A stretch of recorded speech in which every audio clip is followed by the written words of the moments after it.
Hello everyone, it's Benny, and welcome back to the 3D Game Engine tutorial series. In this video, we're going to be wrapping things up. So, let's just go ahead and get started. Let's cover a few miscellaneous things that I want to do before we really wrap everything up. Now, I'm going to start off with something pretty simple. It has to do with our point light. Because right now we're taking in a vector 3f of attenuation. And you know, that's nice. It's helping us do a few things. But wouldn't it make more sense if we had an actual attenuation class for this? And yeah, that's what I'm going to do here. I'm going to create something in rendering, new Java class, called Attenuation. It's the return of the attenuation class. Except, this time, it's going to extend vector 3f. And yeah, so it's going to be a lot like a vector 3f. And really, the only thing this is going to do is it's going to have getters, such as get constant. Well, except it's going to be float, but yeah. And, there we go. But yeah, it's going to have getters and a constructor that just gives names to things. So for example, I know a here is our exponent, but how are they supposed to know that? So yeah, our constant's going to be our x, or return get x, rather.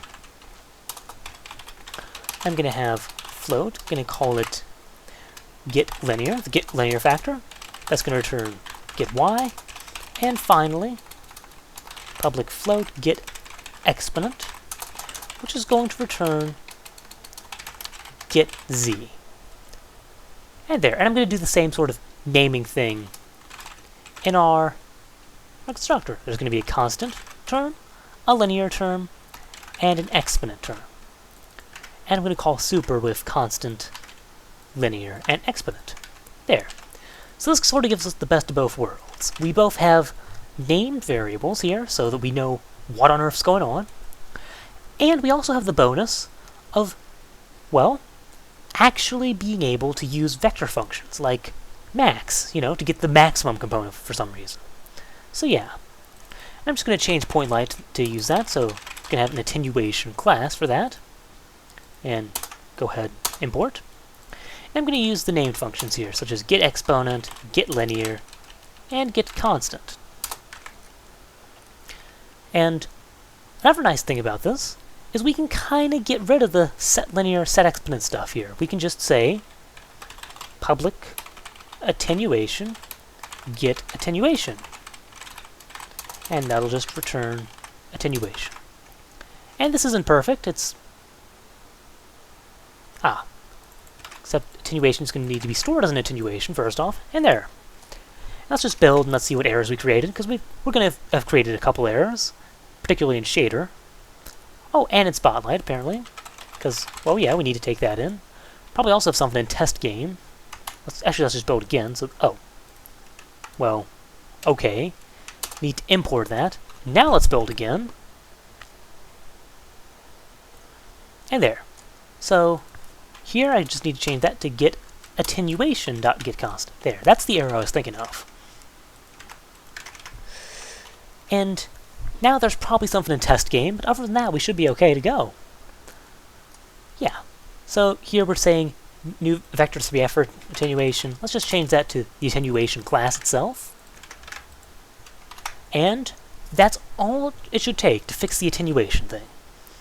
Yeah, if I run, it's still running, and great. Next thing I want to do is change this object.addRendering thing. Because, I mean, yeah, it's nice, but we really shouldn't need to clear all the data in the rendering engine and then re-add everything to the rendering engine every single frame. It's not good scaling. And besides, it also doesn't scale well once we want to add multiple engines, like physics engines and, well, audio engines, things like that. So, I'm going to change things up a bit. I'm going to say my game object keeps a reference to the core engine. Yeah, see? And whenever I add a child, I'm just going to say child.setEngine to engine. Now granted, I don't have a setEngine function yet, but, you know, this is a nice way of doing it. So I'm going to go ahead and create that. I'm going to create public void setEngine, which takes in a core engine, and then this .engine is going to equal engine. There.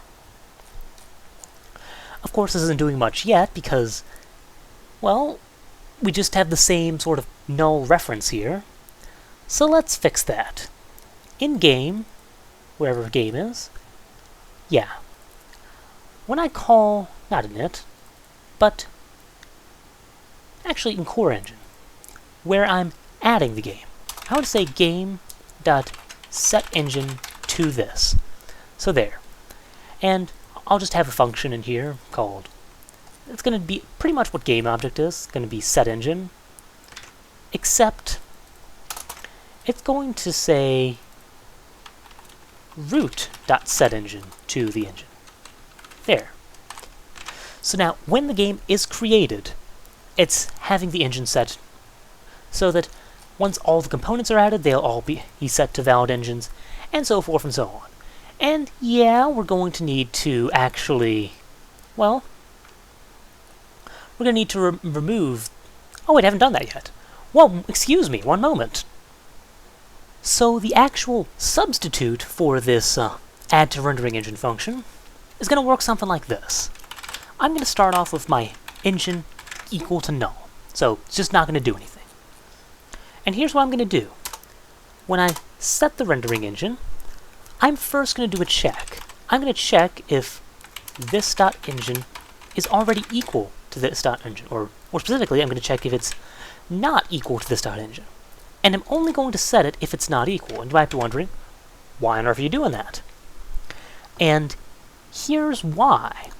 Because if this isn't equal to it, then, well, if this engine is different than the previous engine, then that means that this game object's children and all its components haven't been added to the new engine yet. So, what I'm going to do is I'm going to iterate. Actually, you can just do it from right here. I'm going to move this loop in here. So for every game component, I'm going to say component dot, well, or really, component dot add to engine. And then I'm going to have sort of an add to engine function, which takes, well, no, actually, I don't need that. I can get rid of this function now because I'm going to say child.setEngine to engine. And that'll just sort of do it recursively. So, for example, well, don't have a good way to do an example, but yeah. It'll add all this child's components, then it'll go through and set the engine for all of this game object's children. If any of their children don't already have this engine, then they're going to add all their components and all their children. So see, it's just sort of a nice way of walking down our tree and adding all the children and all their components to the engine, just once. And great, so I just need to change game component to not have an add to rendering engine function, but rather an add to engine function, which takes in a core engine. And just need to import that instead. And there, and this is going to make things a lot nicer because in my core engine, well, first let me actually change where I was using it, which I believe was just in baseline actually. So yeah, see, right here, I'm taking in some rendering engine and adding it to the light. I want to sort of emulate that function with more generically so that we can access any engine by means of the core engine. So I'm going to change this to just engine, because rename that. And I'm going to copy sort of the method header. I'm going to change this. And yeah. And I'm going to have a getter for the rendering engine. So I can say engine.get rendering engine. There. See, that's how this whole thing's going to work. So, yeah, I can go to core engine, have some... Really, I can actually just create a getter for the rendering engine, just like that. And it's that simple. So we get the rendering engine, wherever it is, yes, here, and add the light to it. So if all goes according to plan, this shouldn't crash, and we should... Ah, right. I forgot here. In camera, I need to override add to engine, which takes in core engine named engine, and change this to engine.getRenderingEngine. Never did make camera more generic, but oh well. Oh well. And finally, we shouldn't need the lights.clear and object.addRenderingEngine thing, because they should already be added at the beginning. And if anything gets removed, say we add a remove function in here, we can just make it very simple. The game object removes itself and all its children from the engine when it's removed. So very, very simple. And let's go ahead and build and run. Let's make sure we haven't broken anything by doing this. Ah, no pointer exception, right here. A reset engine in core engine to... Huh! That's interesting. Ah, yes, because I forgot to use get root object rather than just root object, and that's not good. So yeah, let's... Nice effect of this, we can actually get rid of the rendering engine import now. Oh wait, never mind. Never mind, we can't. Thought we could, because it's grayed out, but no. Hey there, now everything should just work out. Yeah, see? Everything gets added to the rendering engine, just like it should. And yeah, nice, simple, and we don't have to iterate through the whole list every time we want to render something, because, well, the list should maintain itself, which is great. Next up are a few things that I thought were important enough to put in the code, but not important enough that I should show me writing it out on camera. That's either because they're so basic and obvious how it's done at this point that there's really no point in showing me type it out, or it requires so much explanation that isn't directly related to writing it out that I may as well just make a whole other video on it. So basically things in those categories. And for instance, I've started, or well, I have finished expanding the quaternion math functions. I've added a few more things, like subtraction and addition. It works exactly like vector subtraction and addition. And you really shouldn't have too much trouble understanding how this works by now. You know, this is what it looks like. Or if you don't want to write this out, all the code's on GitHub. So there's that. And yeah. Same thing with dot product. It works exactly like it does with vectors. Except, well, now it's in the quaternion class. And yeah, not worth going over that for obvious reasons. Linear interpolation, I think's important enough to talk about, but I'd rather not, well, show me actually writing it out. Because for quaternions, it's a little bit more interesting than vectors. There's two ways you can do it. Well, yeah, okay, that's accurate. Yeah, there's two big ways you can do, people tend to do linear interpolation with quaternions. And, well, in vectors, we have our basic linear interpolation function, which works like this. I'm not going to go over it again, but yeah, it works like that. And in quaternions, there's two big ways of doing it. One is nlerp for normalized lerp, or normalized linear interpolation. And it works pretty much letter for letter exactly the same way as vector linear interpolation does, except it normalizes the result. And the reason for that is quaternions, at least when they're used for rotations, are only valid when they're normalized. And your basic linear interpolation can create values that aren't normalized. So that's the reason for this. Just do basic linear interpolation and normalize it at the end so it's a valid rotation. And I'll talk about this stuff in a moment, but it doesn't have anything to do with the linear interpolation thing. It's just more of a convenience thing. I'll talk about that in a moment again. The other way is something called a spherical linear interpolation, or slurp. And think of it like this. Let's say this point right here, this semicolon, is one position, and this F is another position, alright? One way is I can just take my cursor and just go directly between those 2 points. That's what a linear interpolation does. Alternatively, I can sort of do a curve. I can sort of curve towards it. And that's what a slurp does. it does some math with sine and cosines to find the angle, and it interpolates that way. It does it by, well, I don't want to get too deep into explaining it because I personally don't find it easy to really explain it without showing you all the mathematics behind it. But yeah, you can find material about this online, or if you're interested, maybe I'll do a video on this at some point, showing you all the math behind it. But yeah, didn't want to go over this because I don't want to talk about the math in this video. I'm going to want to pull out a whiteboard or something to draw out all the equations and stuff, so yeah. Finally, I created a way to initialize a quaternion. I created a constructor based on a matrix rotation. Yeah, so you can create a matrix representing some rotation, and then create it turn it into a quaternion. And the math here is kind of interesting, and if you want to know how the math works, I'll refer you to Ken Shoemake's Quaternion Calculus and Fast Animation article. It's where this technique comes from, and well, this is the code for it. So yeah, that's really most of the code I wanted to do off-screen. Other than that, I added some really basic stuff in Transform to take advantage of this, namely a look-at function. So remember in the Wolf 3D series where we had to do that strange hack to make our enemy look at us? Not anymore, because we got the quaternion code to do it for real this time. So it's a look-at function, takes some pointing up, and, well, it just sets the rotation to the look-at direction. How do you get the look-at direction? Well, I take my point, my point and subtract my current position in the transform, right? That gets me the direction towards the point. And I normalize it so, it actually is just the direction.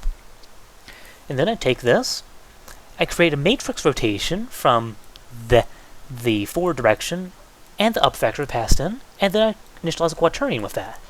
And that's all there is to it. It's pretty simple once all the code's in place. And just to show all this stuff off, rather than just have me ramble a bit, I put together some basic code to show it off. In my... where is it? Right here. With my test mesh 3, I've created a component to show this off called look-at component, and I've added that to test mesh 3 in my game. Look-at component looks like this. In the render function, I find out where the rendering engine is, and from there, I just show off the look-at thing. I use the get look-at direction to find what my new rotation is, and to make it a little bit more smooth, I'm using my linear interpolation functions for quaternions to actually interpolate between my new rotation and my current rotation. So let's go ahead and let's see how this looks. Right now, this is the inlerp, just so you can see how it looks. And yeah, see? He has to sort of catch up to us, because he's not quite there yet. And yeah, this is what the inlerp looks like. It's one way to rotate. And oh, I almost completely forgot. Well, I'll talk about that in a moment.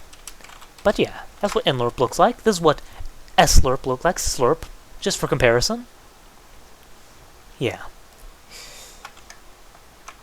So there you go, there's slurp. It's a little bit more smooth because it guarantees sort of a linear movement when you do the interpolation. So, yeah, that's really the practical difference between slurp and inlerp.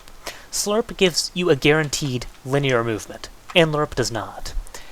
So yeah, really I recommend just trying both of them out if you're doing rotation interpolation and see which one looks better for what you're doing. If you don't really have much of an opinion, inlerp is technically less expensive to actually calculate, but really the difference in most cases is negligible, so just pick which one looks best. And yeah, and the thing I forgot, it's explaining, where is it? This thing. This code right here, which also appears in the slurp thing right here. But yeah, what this is this is code that will correct my destination quaternion so that it can so that if the user wants to take the rotation to always take the shortest path in rotating, they can do that. And here's how this works. The dot product between two vectors is the cosine between them, right? Same thing holds true for quaternions. Now, if my cosine is less than 0, then that means that my rotation is more than 180 degrees. I'm going more than that. And if it's more than 180 degrees, I'm not taking the shortest rotation. So how do I get the shortest rotation? Well, simple. I just invert everything. So that's how this works. It's saying if I'm supposed to be taking the shortest path, and it's more than 180 degrees just going to the destination as is, then I'm going to correct it by making the destination all negative. And there. And I'm doing the same sort of thing in Slurp.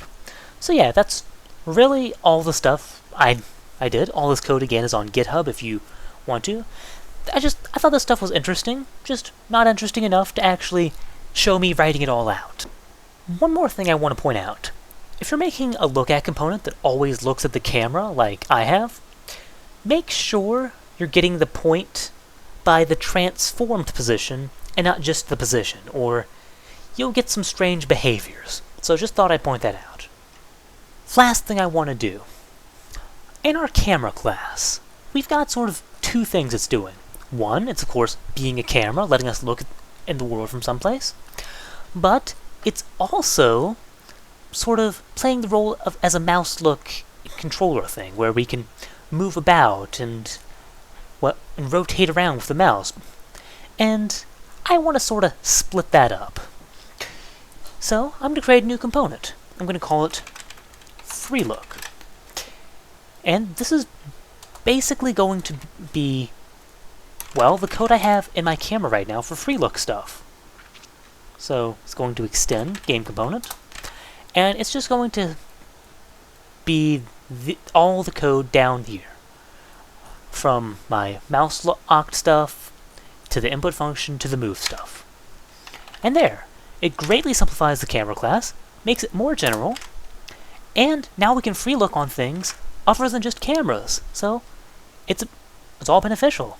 And of course I'm going to move the y-axis in here because, well, no good reason not to. I need it in here anyways. Don't need it in camera. So there. Camera class, nice general purpose for all camera stuff. Free look class, nice general purpose for all movement and free look stuff. And just to show that off and put that back how it was, in my game object here, I'm also going to add a new free look component. So there. And now it should do exactly the same thing, because my free look's on the same object as the camera, except, yeah, now we could put free look on something else if we wanted to. Like, say, just for fun. Gonna comment that out for a moment. Oh god, that's a terrible idea. Now let's try that. Let's put it on test mesh 3. So we run. Oh yeah, this is a terrible idea, but can't see what I'm doing. Yeah. Okay. Let's put it on... Let's get rid of the look at component and put it on test mesh 3. Just to show this off. Because that's going to be screwing things up, because it's trying to reorient stuff and whatnot. So... So yeah, look, I'm controlling the monkey head. I can fly all over the place. I've got a player now. I can look around with the mouse. And yeah, cool. So there, that's the power of free look. We can free look on things other than just the camera. So yeah. And while we're at it, we can decompose our free look component even further into, well, one component for the actual looking around with the mouse, and another component for moving around with W, A, S, and D. So, yeah. So I'm going to go ahead and create a new class. I'm going to call it FreeMove for now. Maybe I'll rename that later, but yeah. And I'm just going to move... Yeah, I'm going to move the movement code, as funny as that sounds, into the FreeMove class. So, it's going to include all this, and it's going to, of course, extend the game component. And there. And I'm going to want to get rid... Yeah, I want to get all the mouse look code out of here. While I'm at it, I can probably actually set this up to, well, have constants, or taken parameters for speeds and sensitivity, but yeah. So, going to go ahead and get rid of all this. In fact, just going to keep that, the move code. And there. And in free look, I can do the same. I can go ahead and get rid of the movement code, which can consist of all this, and this, don't need that anymore, and the move function. There, we've greatly simplified our code, and now it's more general. So let's go to test game, and let's add that to the camera. So add one more component, new free move. There. Let's run. This shouldn't have broken anything if everything has been done correctly. And yeah, we can still move the camera around just fine, but now it's a little bit more general. So, I went ahead and created constructors for free move and free look off screen, so now you can specify things like, for instance, in free move, you can specify the speed, how fast the, whatever you're moving, moves. And you can do that without changing any of the classes. It's just a parameter now. You don't have to go in, change the hard-coded values in camera or whatnot to change that anymore. So that's kind of nice. Additionally, I also am taking in the key bindings. So now you can just pass in as a parameter what the forward, back, left, and right keys that you want are. So yeah, you can change the key bindings without changing the hard-coded classes, and that, I think, is pretty cool. And in free look, I did something similar. Took in sensitivity, and took in a key so you can change the key that unlocks the mouse to be whatever you want. You can make it really evil and make it like the scroll lock key or something that no one would think of. And yeah, not sure why you'd want to change that, but hey, it's there. And something that's I think is pretty cool about the sensitivity is now that you can take it in as parameter, you can invert the camera controls just by passing in a negative value rather than a positive value. So yeah, if you prefer inverted mouse, that's all it takes. Now granted, it doesn't do it per axis, so if you prefer inverted on like the x-axis but not on the y-axis or something, you have to do a little more than that. But still, I think that's kind of cool that we just added that feature, added that ability to the whole class just by making a constructor, just by adding new parameters rather than hard-coded values. So yeah. And I already put in the default parameters, the ones I had before, into the classes. So yeah, let's just test it, make sure I didn't break anything. And there you go. One more thing I'd like to do is just make a few very simple changes to GameObject. For one, I'd like some way to get a completely flattened list of the GameObject and its children. So there's no, oh, I'll have to look at this GameObject and its children and its children, etc., etc. No, just one big list of all the GameObjects that are attached to some GameObject. So yeah, and I'm going to call this function public void get all attached. And, it's going to return an array list of GameObject. And the purpose of this function, or the way it's going to work, is very simple. It's going to return a list of all the GameObjects, or children, and itself. And, of course, all their children, and so on and so on. In just one big flattened list. So I'll have some array list of GameObject called result. And then for each GameObject child and children, I'm going to do something pretty simple. I'm going to say result. Ooh, first off, result is going to be a new array list of GameObject. And then in my list, or in my loop, I'm going to say add all. And it's going to add all of child.getAllAttached. So it's going to be a recursive function like that. It's going to go through all the children, get all their attached objects, and so forth and so on. Then finally, at the end, I'm going to add this object to the list and return the result. So there. That should be a nice way to sort of, just get a list of all the attached objects.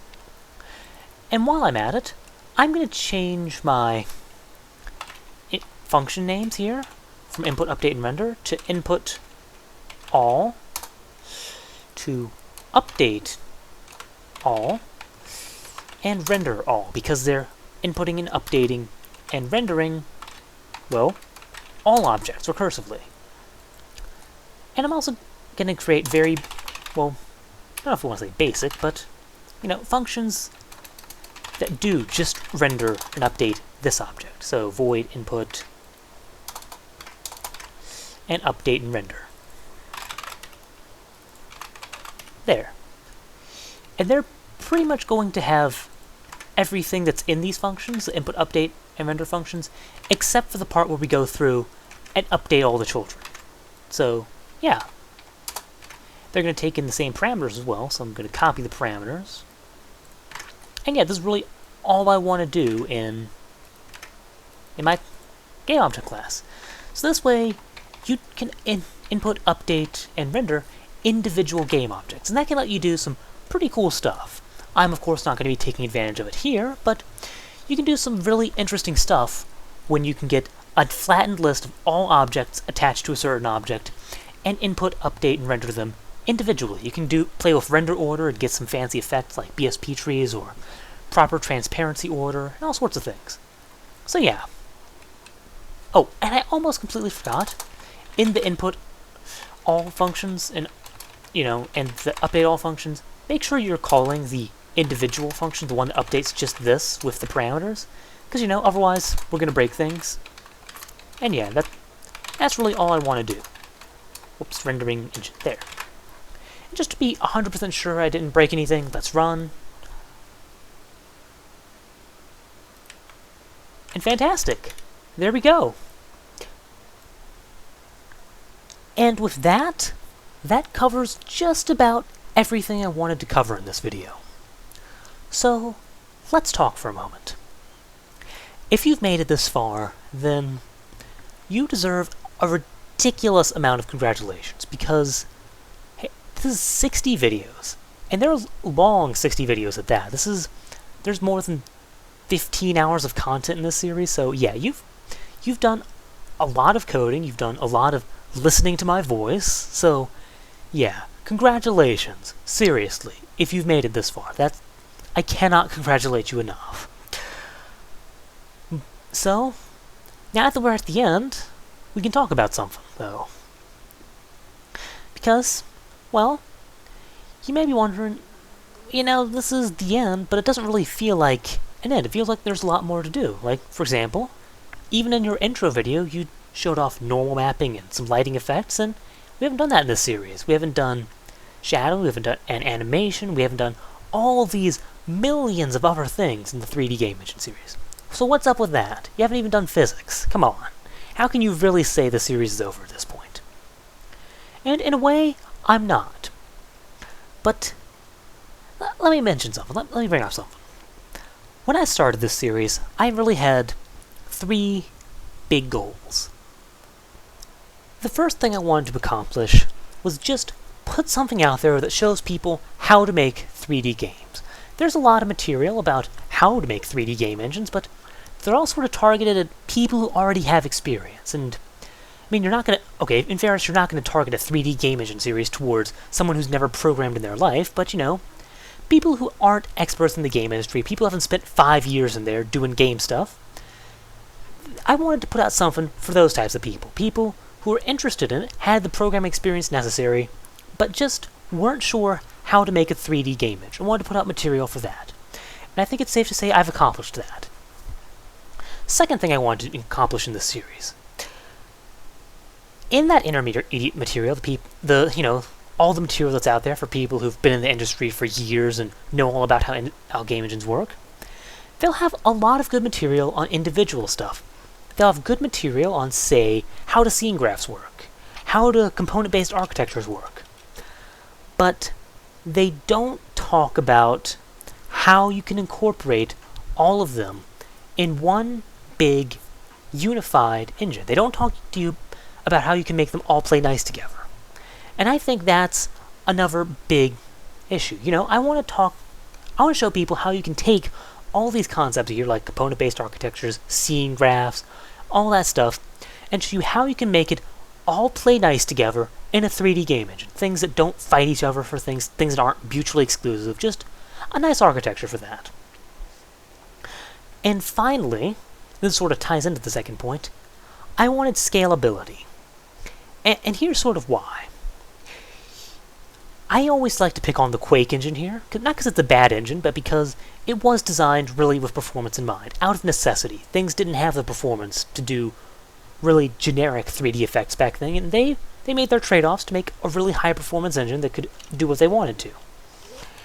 And that's great, but it has one major issue, and that's scalability. I mean, the thing has 4 different lighting pipelines, ultimately. I mean, you can either draw a triangle mesh with Garot shading, that's nice. You can draw a triangle mesh with light mapping.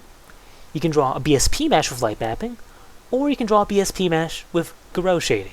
Those are 3 completely separate, completely independent lighting paths, all different code doing that sort of thing. And it's just a scalability nightmare. If you want to do something that doesn't fall nicely into the triangle mesh and BSP mesh paradigm, you're not going anywhere with the Quake engine. It's just going to balloon out into those millions and millions and millions of lines of code. Because, guys, I know a lot of people like to think of performance when they think of 3D game engine. I know they like to think of, oh, hey, we gotta deal with the performance issues because 3D stuff is slow and we need things to go really, really fast. And, guys, in modern processors with modern graphics cards, performance really isn't an issue anymore. And I know some people will disagree with me for that. Maybe if you're doing some bleeding edge photorealistic rendering thing, okay, maybe performance is an issue for you. But in general, performance isn't an issue with 3D games anymore. The big issue is scalability, because you do have all these techniques that are seemingly mutually exclusive, like the code for shadowing in 3D game engines. If you're doing shadowing code with shadow mapping, that sort of thing doesn't really scale well if you're trying to do the same code for reflections or other global effects, like, I don't know, or ambient occlusion or global illumination. You can't really use the same sort of code for that. You need a separate set of code for all those different things. And that is the big issue with 3D game engines nowadays. All the different techniques you're doing, all the different things that make your big fancy 3D game engine are, in many ways, mutually exclusive. The issue is, how do you make a 3D game engine which scales, which has all those things, not just playing nice together, but scales nicely, so you don't need to balloon out your code base into 10 million different independent code paths for these types of tasks which are fundamentally mutually exclusive. And that's another thing I wanted to talk about in this series. And of course I couldn't go too in-depth without going into individual topics, but in general I think I did a pretty okay job of covering those sorts of things. So, all in all, I think I accomplished my purpose for this 3D game engine series, and that's why I'm choosing to end it right here. But is it really the end, though? I mean, yeah, we got a basic thing, which it's reasonably scalable. It can make 3D games. I showed off some of the scalability issues in the Wolf's 3D series, but that also proves that this does indeed create a 3D, or this can indeed support a 3D game. You can make a 3D game with this 3D game engine, and it works just fine. But what about the rest of things? I haven't covered more advanced physics things, like how do you make objects collide with one another? How do you do collision detection? How do you make things bounce off one another? How do you make, I don't know, what's the difference between broad phase and narrow phase collision detection and mid-phase collision stuff, and how do you do physics? Well, I could keep doing this series, and I could show you how to do physics, but then it'd still be in the overarching topic of how does it fit into a 3D game engine, not really. And I couldn't go too in-depth on the actual physics part of it, which is what most people would probably be interested in. So that makes more sense as sort of its own thing, its own series on how do you make a physics engine for 3D games. Sounds nice to me. What about more advanced rendering effects like shadowing and global illumination, ambient occlusion, all these different things, normal mapping like I showed off in the video 0, that's FAQ, which unfortunately I didn't get to in the series. Things like that. And well, again, that's one of those things where I could do it in this series, but it would all be under the guise of, it's got to show you how does it tie into a 3D game engine. And that's nice, but you're more interested in the rendering stuff itself. How does shadowing work? How do all these different techniques work?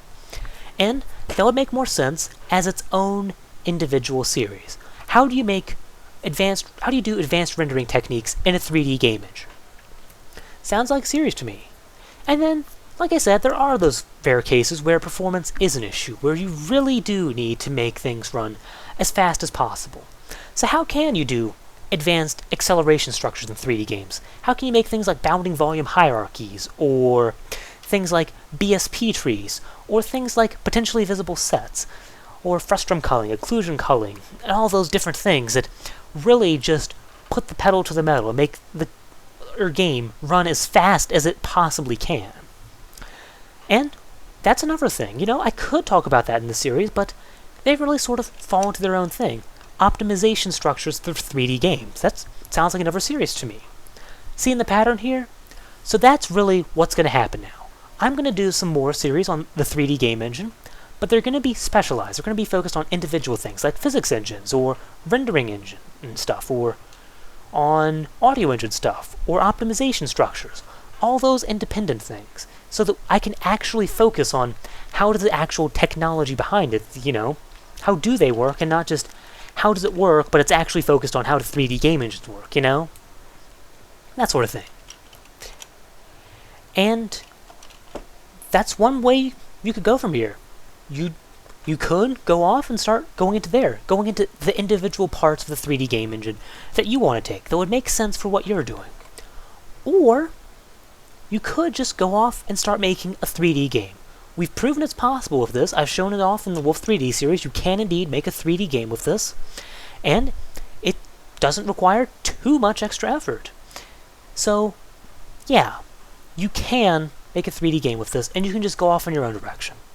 So that's really what happens here. It's not really the end of the 3D game engine series. It's not really the end. This is just where you get to go off in whatever direction you want. You can stop following the basics of how do you get something that works like a 3D game engine and scales well, and you can go into the individual things that interest you, that make sense for whatever you're doing. And that is the next thing we're going to be doing in all those new series. So thank you. Hope you enjoyed.